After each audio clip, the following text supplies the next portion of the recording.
حضور علیہ الصلوۃ والسلام نے فرمایا کل امتی معافی الا المجاہرون، کہ میری امت کے سارے لوگوں کو اللہ تعالیٰ معافی عطا فرما دیں گے، سارے لوگوں کو اللہ بخش دیں گے، لیکن ایک طبقہ لوگوں کا ایسا ہے کہ جن کی اللہ تعالیٰ مغفرت نہیں فرمائیں گے، اور وہ آپ نے فرمایا الا المجاہرون، وہ لوگ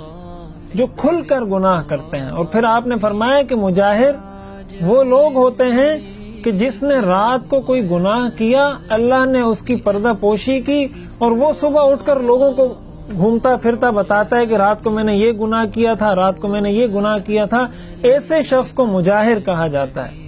حضور علیہ الصلوۃ والسلام نے فرمایا ایسے شخص کی اللہ مغفرت نہیں فرمائیں گے۔ یعنی ایک تو گناہ، دوسرا پھر اس گناہ کا لوگوں کے سامنے تذکرہ کرنا۔ چنانچہ بعض لوگوں کی عادت ہوتی ہے، وہ ایک تو گناہ کرتے ہیں، پھر اپنے دوستوں کے اندر جب بیٹھتے ہیں، اپنے حلقہ احباب کے ساتھ جب ان کی نشست ہوتی ہے، تو پھر ان گناہوں کا تذکرہ کرنا شروع کر دیتے ہیں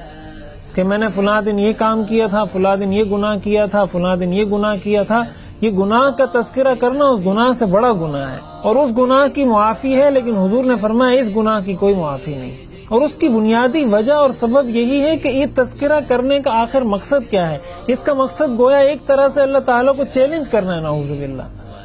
کہ ایک تو میں نے گناہ کیا، اب میں لوگوں کے سامنے تذکرہ بھی کر رہا ہوں، نہ مجھ پر کوئی عذاب آتا ہے، نہ مجھے کوئی پکڑتا ہے، اور میں اپنی مرضی سے جو چاہتا ہوں کرتا ہوں۔